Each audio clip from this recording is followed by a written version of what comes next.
A Christmas Carol by Charles Dickens. Chapter 1. Marley's Ghost. Marley was dead to begin with. There is no doubt whatever about that. The register of his burial was signed by the clergyman, the clerk, the undertaker, and the chief mourner.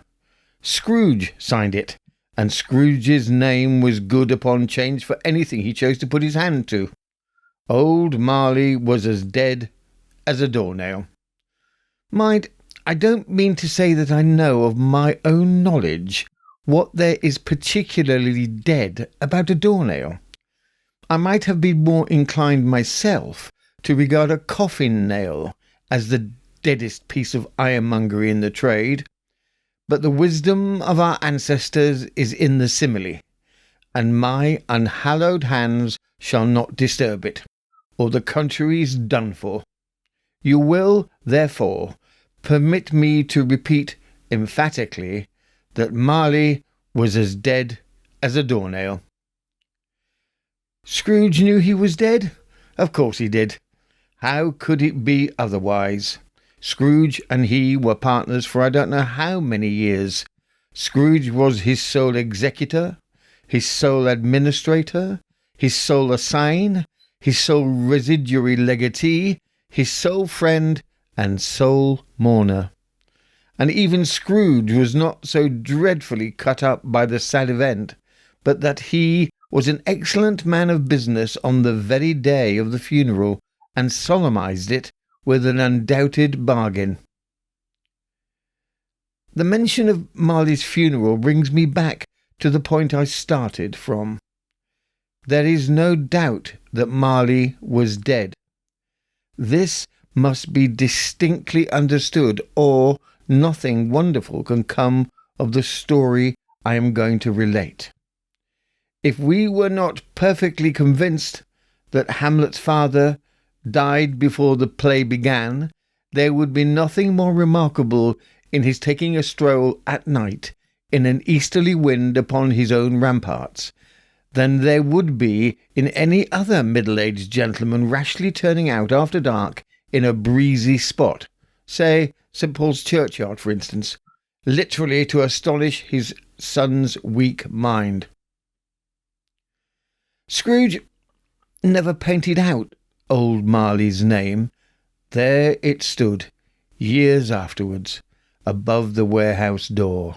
Scrooge and Marley. The firm was known as Scrooge and Marley. Sometimes people new to the business called Scrooge, Scrooge, and sometimes Marley, but he answered to both names. It was all the same to him. But he was a tight-fisted hand at the grindstone. Scrooge, a squeezing, wrenching, grasping, scraping, clutching, covetous old sinner, hard and sharp as flint, from which no steel had ever struck out generous fire, secret and self-contained, and solitary as an oyster. The cold within him froze his old features, nipped his pointed nose, shrivelled his cheek, stiffened his gait, made his eyes red, his thin lips blue, and spoke out shrewdly in his grating voice. A frosty rime was on his head, and on his eyebrows, and his wiry chin. He carried his own low temperature always about with him. He iced his office in the dog days, and didn't thaw it 1 degree at Christmas. External heat and cold had little influence on Scrooge. No warmth could warm, no wintry weather chill him, no wind that blew was bitterer than he, no falling snow was more intent upon its purpose, no pelting rain less open to entreaty. Foul weather didn't know where to have him. The heaviest rain and snow, and hail and sleet could boast of the advantage over him in only one respect. They often came down handsomely, and Scrooge never did. Nobody ever stopped him in the street to say with gladsome looks, "My dear Scrooge, how are you?" When will you come to see me? No beggars implored him to bestow a trifle. No children asked him what it was o'clock. No man or woman ever once in all his life inquired the way to such and such a place.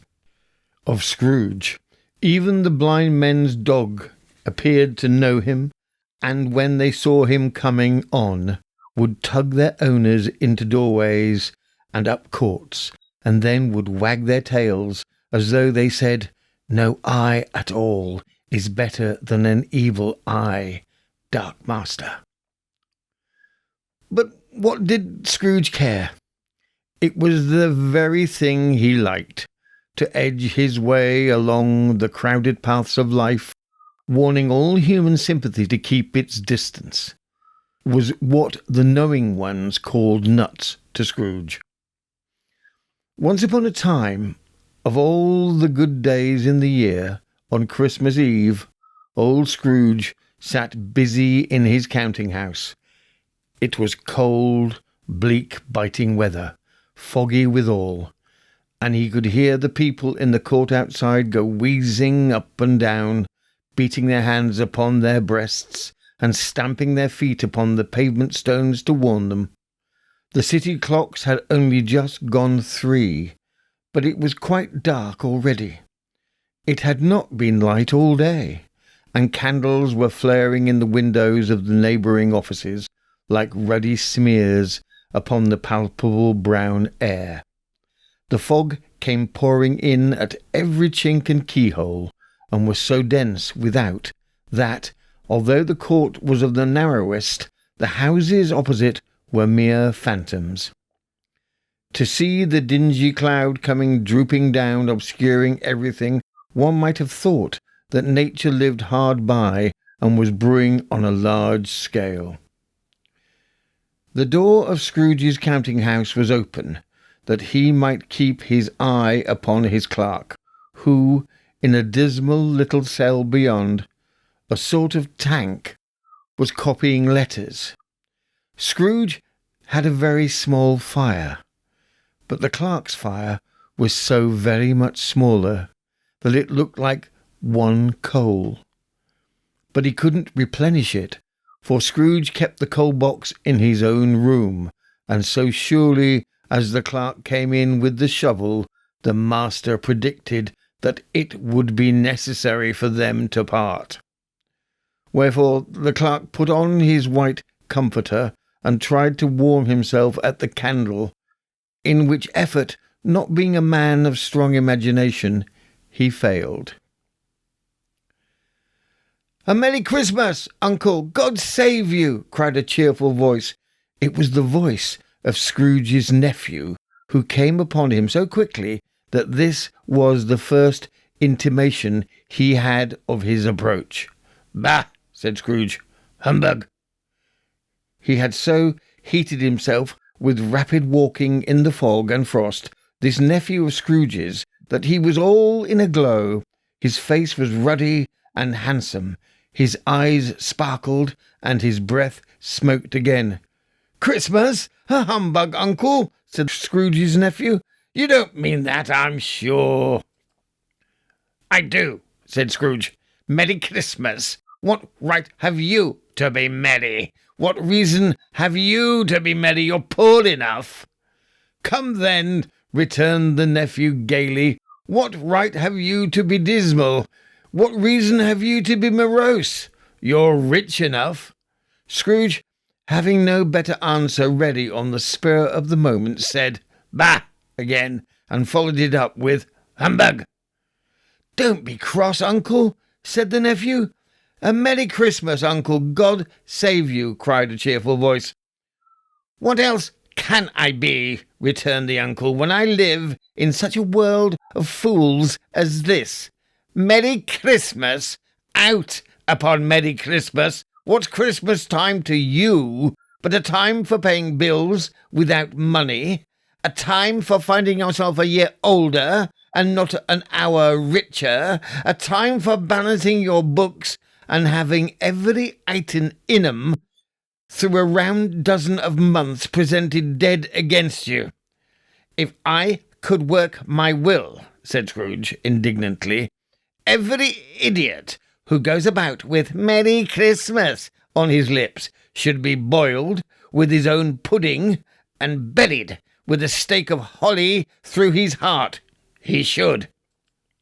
Uncle, pleaded the nephew. Nephew, returned the uncle sternly, keep Christmas in your own way, and let me keep it in mine.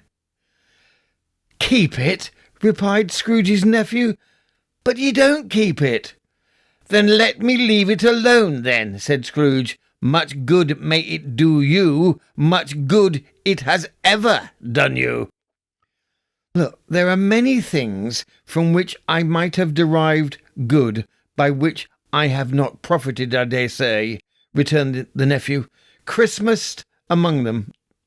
But I'm sure I've always thought of Christmas time, when it has come round, apart from the veneration due to its sacred name and origin, if anything belonging to it can be apart from that, as a good time, a kind, forgiving, charitable, pleasant time, the only time I know of in the long calendar of the year when men and women seem by one consent to open their shut-up hearts freely, and to think of people below them as if they were really fellow passengers to the grave, and not another race of creatures bound on another journey. And therefore, uncle, although it has never put a scrap of gold or silver in my pocket, I believe that it has done me good, and will do me good, and I say, God bless it.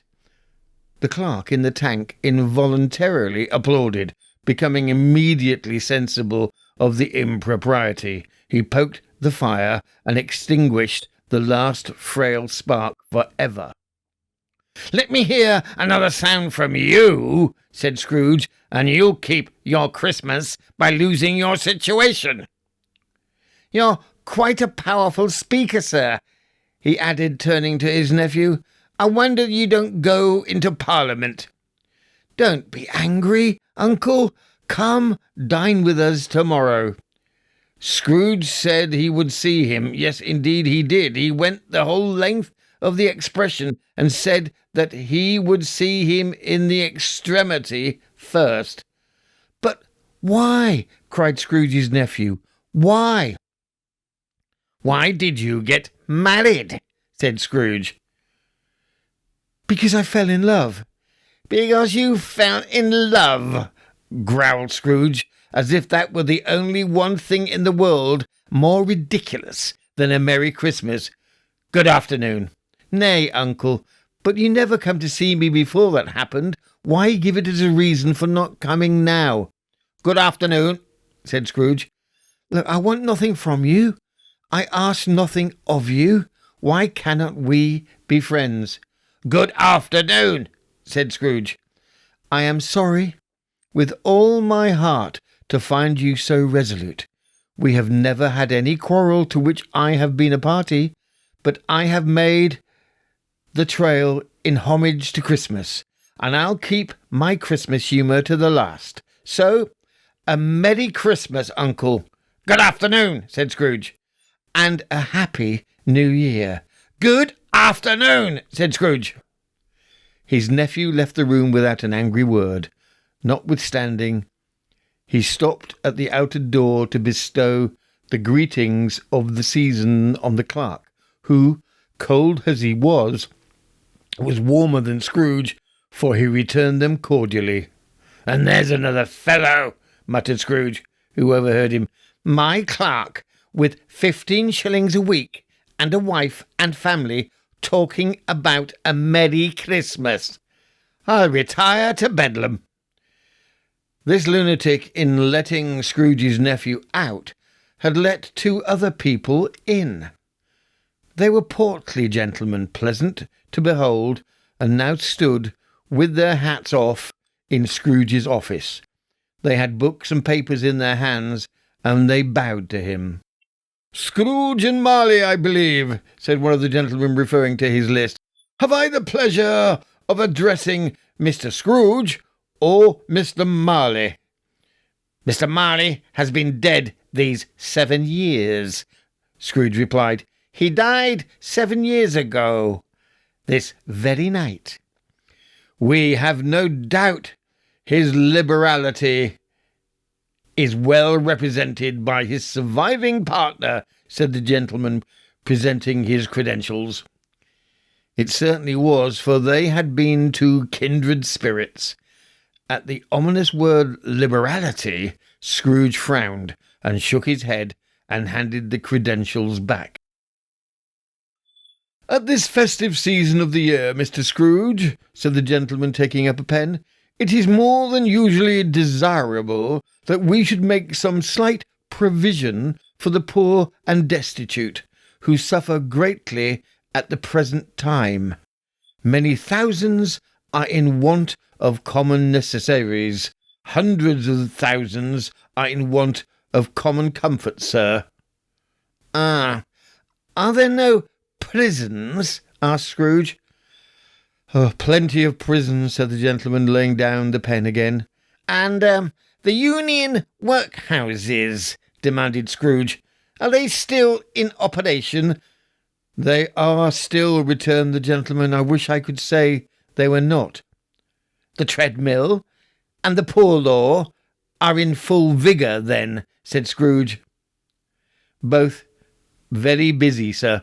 "Ah, I was afraid from what you said at first that something had occurred to stop them in their useful course," said Scrooge. "I am very glad to hear it."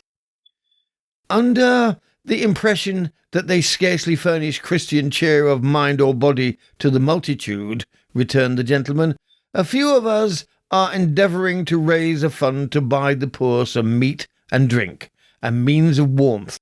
We choose this time because it is a time of all others when want is keenly felt, and abundances rejoices. What shall I put you down for?" "Nothing," Scrooge replied. "Oh, you wish to be anonymous?" "I wish to be left alone," said Scrooge. "Since you ask me what I wish, gentlemen, that is my answer. I don't make merry myself at Christmas, and I can't afford to make idle people merry. I help to support the establishments I have mentioned. They cost enough, and those who are so badly off must go there." "Many can't go there, and many would rather die." "If they would rather die," said Scrooge, "they had better do it, and decrease the surplus population. Besides, excuse me, I don't know that." "But you might know it," observed the gentleman. "It's not my business," Scrooge returned. "It's enough for a man to understand his own business, and not to interfere with other people's. Mine occupies me constantly. Good afternoon, gentlemen." Seeing clearly that it would be useless to pursue their point, the gentleman withdrew. Scrooge resumed his labours with an improved opinion of himself, and in a more facetious temper than was usual within him. Meanwhile, the fog and darkness thickened, so that people ran about with flaring links, proffering their services to go before horses in carriages and conduct them on their way. The ancient tower of a church, whose gruff old bell was always peeping slyly down at Scrooge out of a Gothic window in the wall, became invisible, and struck the hours and quarters in the clouds with tremulous vibrations afterwards, as if its teeth were chattering in its frozen head up there. The cold became intense. In the main street, at the corner of the court, some labourers were repairing the gas pipes, and had lighted a great fire in a brazier, round which a party of ragged men and boys were gathered, warming their hands and winking their eyes before the blaze in rapture. The water plug being left in solitude, its overflowings suddenly congealed and turned to misanthropic ice. The brightness of the shops, where holly sprigs and berries crackled in the lamp heat of the windows made pale faces ruddy as they passed. Poulterers' and grocers' trades became a splendid joke, a glorious pageant with which it was next to impossible to believe that such dull principles as bargain and sale had anything to do. The Lord Mayor, in the stronghold of the mighty mansion house, gave orders to his 50 cooks and butlers to keep Christmas as a Lord Mayor's household should, and even the little tailor, whom he had fined 5 shillings on the previous Monday for being drunk and bloodthirsty in the streets, stirred up tomorrow's pudding in his garret, while his lean wife and the baby sallied out to buy the beef. Foggier yet, and colder, piercing, searching, biting cold. If the good St. Dunstan had but nipped the evil spirit's nose with a touch of such weather as that, instead of using his familiar weapons, then, indeed, he would have roared to lusty purpose. The owner of one scant young nose, gnawed and mumbled by the hungry cold as bones are gnawed by dogs, stooped down at Scrooge's keyhole to regale him with a Christmas carol. But as the first sound of "God rest ye merry gentlemen, met nothing you dismay," Scrooge seized the ruler with such energy of action that the singer fled in terror, leaving the keyhole to the fog and even more congenial frost. At length the hour of shutting up the counting-house arrived. With an ill will, Scrooge dismounted from his stool and tacitly admitted the fact to the expectant clerk in the tank, who instantly snuffed his candle out and put on his hat. "You'll want all day tomorrow, I suppose," said Scrooge. "If quite convenient, sir." "It's not convenient," said Scrooge, "and it's not fair. If I was to stop 1/2 crown for it, you'd think yourself ill-used, I'll be bound." The clerk smiled faintly. "And yet," said Scrooge, "you don't think me ill-used when I pay a day's wages for no work." The clerk observed that it was only once a year. "A poor excuse for picking a man's pocket every 25th of December," said Scrooge, buttoning his great coat to the chin. "But I suppose you must have the whole day. But be here all the earlier next morning." The clerk promised that he would, and Scrooge walked out with a growl. The office was closed in a twinkling, and the clerk, with the long ends of his white comforter dangling below his waist, for he boasted no greatcoat, went down a slide on Cornhill at the end of a lane of boys 20 times in honour of it being Christmas Eve, and then ran home to Camden Town as hard as he could pelt to play at blindman's buff. Scrooge took his melancholy dinner in his usual melancholy tavern, and having read all the newspapers and beguiled the rest of the evening with his banker's book, went home to bed. He lived in chambers which had once belonged to his deceased partner. They were a gloomy suite of rooms in a lowering pile of building up a yard, where it had so little business to be that one could scarcely help fancying it must have run there when it was a young house, playing at hide-and-seek with the other houses, and have forgotten the way out again. It was old enough now, and dreary enough, for nobody lived in it but Scrooge, the other rooms being all let out as offices. The yard was so dark that even Scrooge, who knew its every stone, was fain to grope with his hands. The fog and frost so hung about the black old gateway of the house that it seemed as if the genius of the weather sat in a mournful meditation on the threshold. Now, It is a fact that there was nothing at all particular about the knocker on the door, except that it was very large. It is also a fact that Scrooge had seen it night and morning during his whole residence in that place. Also that Scrooge had as little of what is called fancy about him as any man in the city of London, even including, which is a bold word, the corporation alderman and livery. Let it also be borne in mind that Scrooge was not bestowed one thought on Marley since his last mention of his 7 years dead partner that afternoon. And then let any man explain to me, if he can, how it happened that Scrooge, having his key in the lock of the door, saw in the knocker, without its undergoing any intermediate process of change, not a knocker, but Marley's face. Marley's face.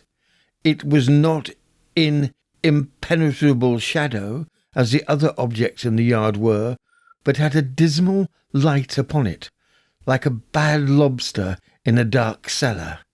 It was not angry or ferocious, but looked at Scrooge as Marley used to look, with ghostly spectacles turned up on his ghostly forehead.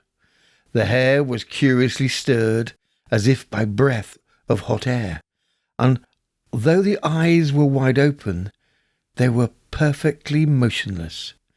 That and its livid colour made it horrible, but its horror seemed to be in spite of the face, and beyond its control, rather than a part of its own expression. As Scrooge looked fixedly at this phenomena, it was a knocker again. To say that he was not startled, or that his blood was not conscious of a terrible sensation to which it had been a stranger from infancy, would be untrue. But he put his hand upon the key he had relinquished, turned it sturdily, walked in, and lighted his candle. He did pause with a moment's irresolution before he shut the door, and he did look cautiously behind it first, as if he half expected to be terrified with the sight of Marley's pigtail sticking out into the hall. But there was nothing on the back of the door except the screws and nuts that held the knocker on. So he said, "Pooh, pooh," and closed it with a bang. The sound resounded through the house like thunder. Every room above and every cask in the wine cellars below appeared to have a separate peal of echoes of its own. Scrooge was not a man to be frightened by echoes. He fastened the door and walked across the hall and up the stairs, slowly, too, trimming his candle as he went. You may talk vaguely about driving a coach and six up a good old flight of stairs, all through a bad young Act of Parliament, but I mean to say you might have got a hearse up that staircase and taken it broadwise, with the splinter bar towards the wall and the door towards the balustrades, and done it easy. There was plenty of width for that, and room to spare, which is perhaps the reason why Scrooge thought he saw a locomotive hearse going on before him in the gloom. 6 gas lamps out of the street wouldn't have lighted the entry too well, so you may suppose that it was pretty dark with Scrooge's dip. Up Scrooge went, not caring a button for that. Darkness is cheap, and Scrooge liked it. But before he shut his heavy door, he walked through his rooms to see that all was right. He had just enough recollection of the face to desire to do that. Sitting room, bedroom, lumber room, all as they should be, nobody under the table, nobody under the sofa, a small fire in the grate, spoon and basin ready, and the little saucepan of gruel. Scrooge had a cold in his head. Upon the hob. Nobody under the bed, nobody in the closet, nobody in his dressing-gown, which was hanging up in a suspicious attitude against the wall, Lumber room as usual. Old fire guard, old shoes, 2 fish baskets, washing stand on 3 legs, and a poker. Quite satisfied, he closed his door and locked himself in. Double locked himself in, which was not his custom. Thus, secured against any surprise, he took off his cravat, put on his dressing gown and slippers and his nightcap, and sat down before the fire to take his gruel. It was a very low fire indeed, nothing on such a bitter night. He was obliged to sit close to it and brood over it before he could extract the least sensation of warmth from such a handful of fuel. The fireplace was an old one, built by some Dutch merchant long ago, and paved all round with quaint Dutch tiles designed to illustrate the scriptures. There were Cains and Abels, Pharaoh's daughters, queens of Sheba, angelic messengers descending through the air on cloud-like feather beds, Abrahams, Balthazars, apostles putting off to sea in butter-boats, hundreds of figures to attract his thoughts, and yet that face of Marley, 7 years dead, came like the ancient prophet's rod, and swallowed up the whole. If each smooth tile had been a blank at first, with power to shape some pictures on its surface from the disjointed fragments of his thoughts, there would have been a copy of old Marley's head on every one. "Humbug!" said Scrooge, and he walked across the room. After several turns, he sat down again, and as he threw his head back in the chair, his glance happened to rest upon a bell, a disused bell that hung in the room and communicated, for some purpose now forgotten, with a chamber in the highest story of the building.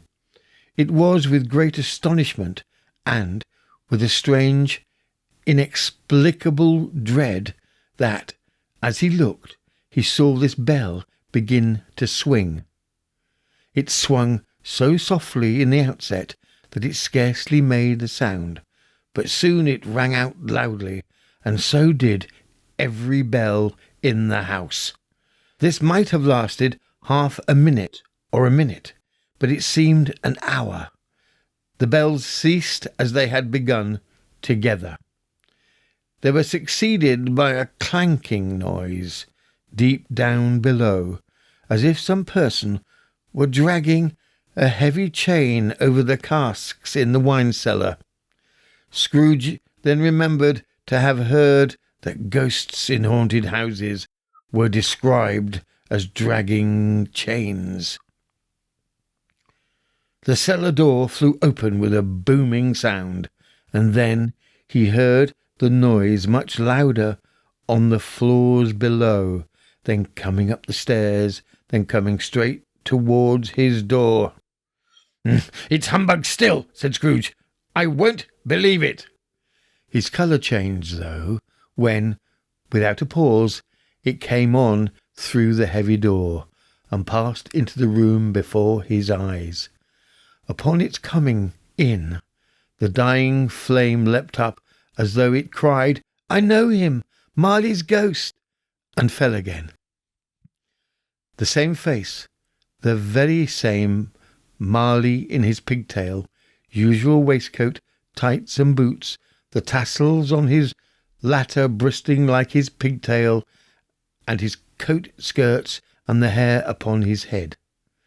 The chain he drew was clasped about his middle.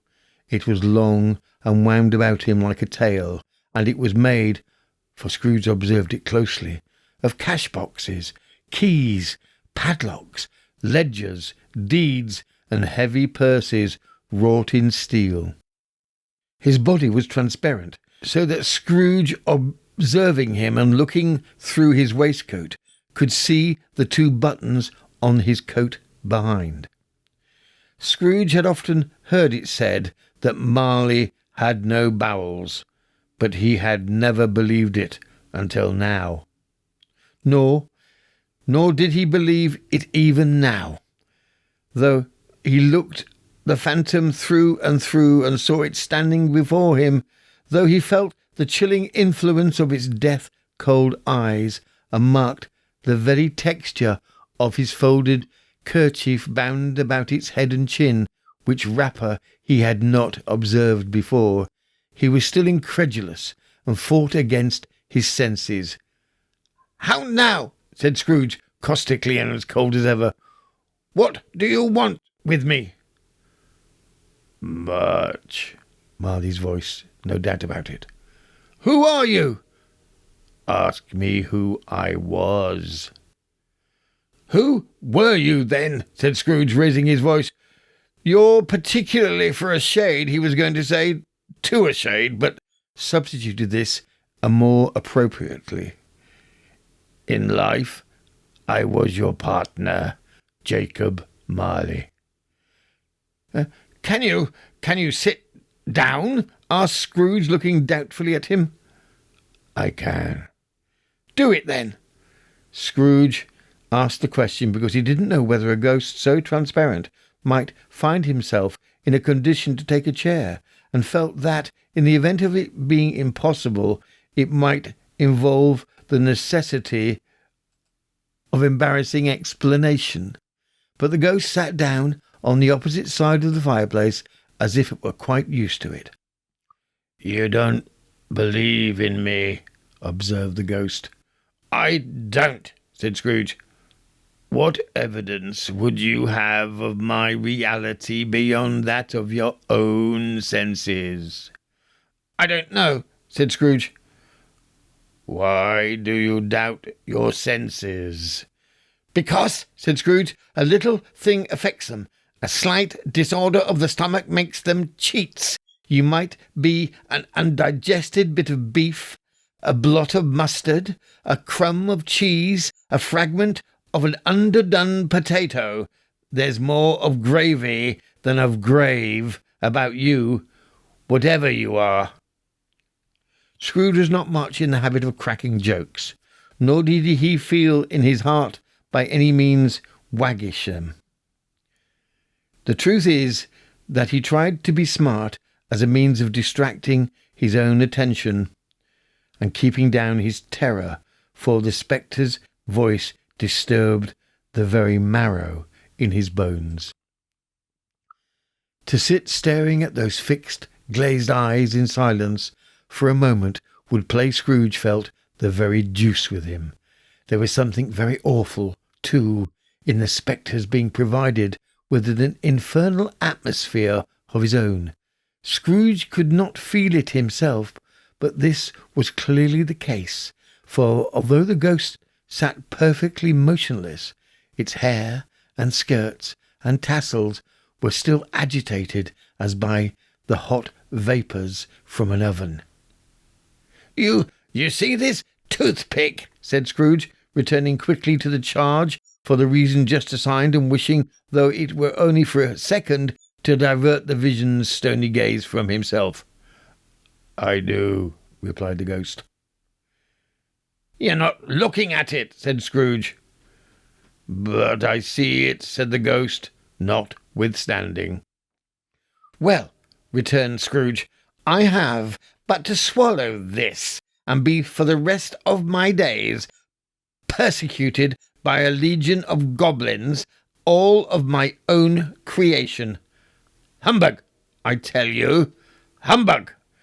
At this, the spirit raised a frightful cry, and shook its chains with such a dismal and appalling noise that Scrooge held on tight to his chair, save himself from falling in a swoon. But how much greater was his horror when the phantom, taking off the bandage round his head as if it were too warm to wear indoors, its lower jaw dropped down upon its breast. Scrooge fell upon his knees and clasped his hands above his face. "Mercy!" he said. "Dreadful apparition! Why do you trouble me?" "Man of the worldly mind," replied the ghost, "do you believe in me or not?" "I do," said Scrooge. "I must. But why do spirits walk the earth, and why do you Why did they come to me? To sit staring at those fixed, glazed eyes in silence for a moment would play, Scrooge felt, the very deuce in him. "It is required of every man," said the ghost, "that the spirit within him should walk abroad upon his fellow men, and travel far and wide. And if that spirit goes not forth in life, it is condemned to do so after death. It is doomed to wander through the world. Oh, woe is me! And witness what it cannot share, but might have shared on earth, and turned to happiness." Again the spectre raised a cry, and shook its chain, and wrung its shadowy hands. "You are fettered," said Scrooge, trembling. "Tell me why." "I wear the chain I forged in life," replied the ghost. "I made it link by link, and yard by yard. I girded it on of my own free will, and of my own free will I wore it. Is its pattern strange to you?" Scrooge trembled more and more. "Or would you know," pursued the ghost, "the weight and length of the strong call you bear yourself? It was full as heavy and as long as this 7 Christmas Eves ago. You have laboured on it since. It is a ponderous chain." Scrooge glanced about him on the floor in the expectation of finding himself surrounded by some 50 or 60 fathoms of iron cable, but he could see nothing. "Jacob," he said imploringly, "old Jacob Marley, tell me more. Speak comfort to me, Jacob." "I have none to give," the ghost replied. "It comes from other regions, Ebenezer Scrooge, and is conveyed by other ministers to other kinds of men. Nor can I tell you what I would. A very little more is all permitted to me. I cannot rest. I cannot stay. I cannot linger anywhere. My spirit never walked beyond our counting-house. Mark me. In life, my spirit never rove beyond the narrow limits of our money-changing hole, and weary journeys lie before me." It was a habit with Scrooge, whenever he became thoughtful, to put his hands in his breeches pockets. Pondering on what the ghost had said, he did so now, but without lifting up his eyes or getting off his knees. "You must have been very slow about it, Jacob," Scrooge observed in a business-like manner, though with humility and deference. "Slow," the ghost repeated. 7 years dead," mused Scrooge, "and travelling all the time." "The whole time," said the ghost. "No rest, no peace, incessant torture of remorse." "You travel fast?" said Scrooge. "On the wings of the wind," replied the ghost. You might have got over a great quantity of ground in 7 years," said Scrooge. The ghost, on hearing this, set up another cry, and clanked its chain so hideously in the dead silence of the night that the ward would have been justified in indicting it for a nuisance. "O captive, bound and double-ironed," cried the phantom, "not to know that ages of incessant labour by immortal creatures for this earth must pass into eternity before the good of which it is susceptible is all developed. Not to know that any Christian spirit, working kindly in its little sphere, whatever it may be, will find its mortal life too short for its vast means of usefulness. Not to know that no space of regret can make amends for one life's opportunities misused. Yet such was I. Such was I. But you were always a good man of business, Jacob, faltered Scrooge, who now began to apply this to himself. Business, cried the ghost, wringing its hands again. Mankind was my business. The common welfare was my business. Charity, mercy, forbearance, and benevolence were all my business. The dealings of my trade were but a drop of water in the comprehensive ocean of my business.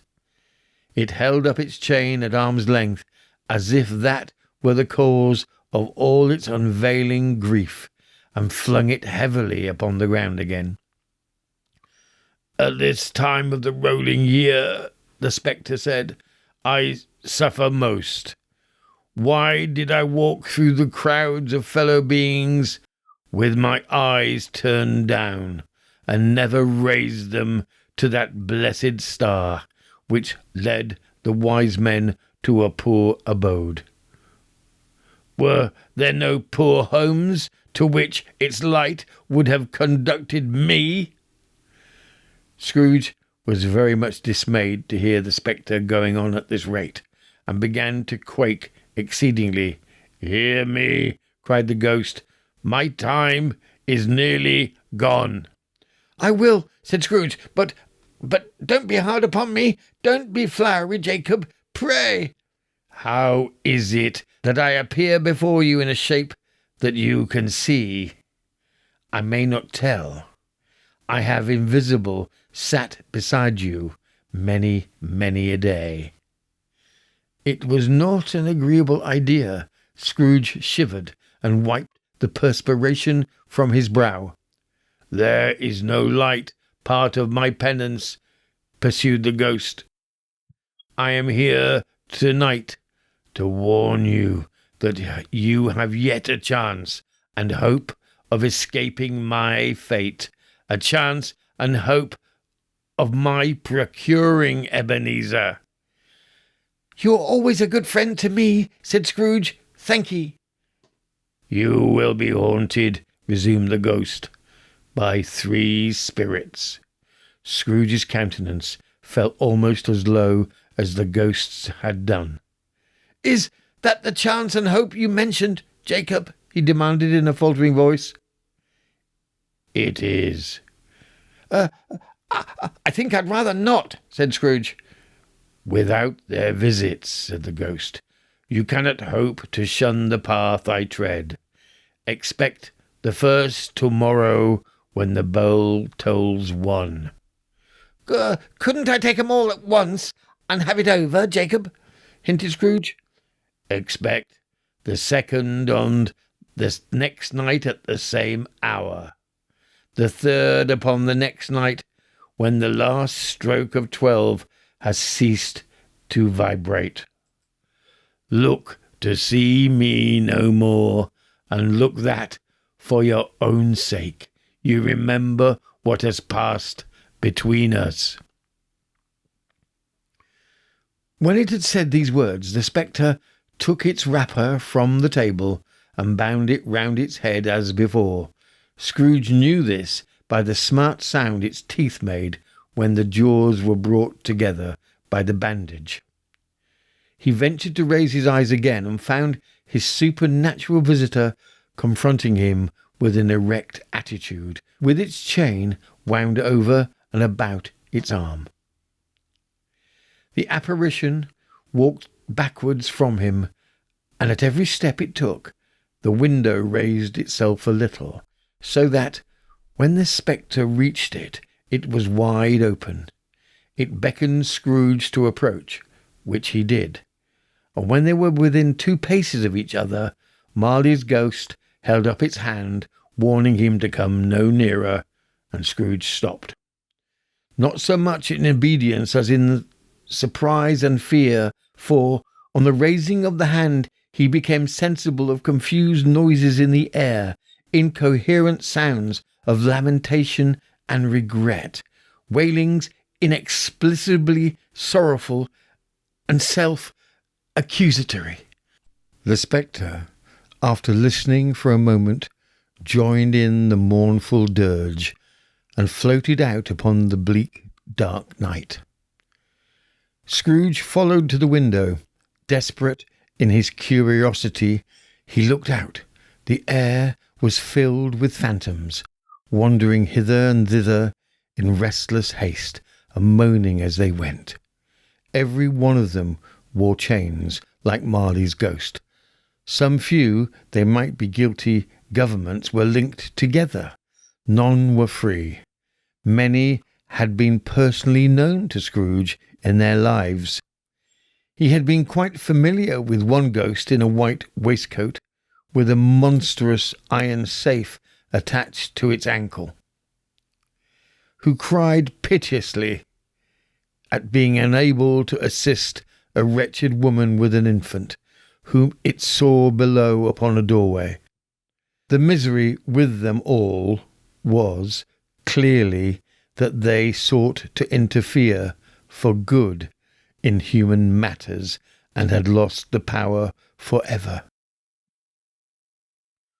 Whether these creatures faded into mist or mist enshrouded them, he could not tell. But they and their spirit voices faded together, and the night became as it had been when he walked home. Scrooge closed the window and examined the door by which the ghost had entered. It was double-locked, as he had locked it with his own hands, and the bolts were undisturbed.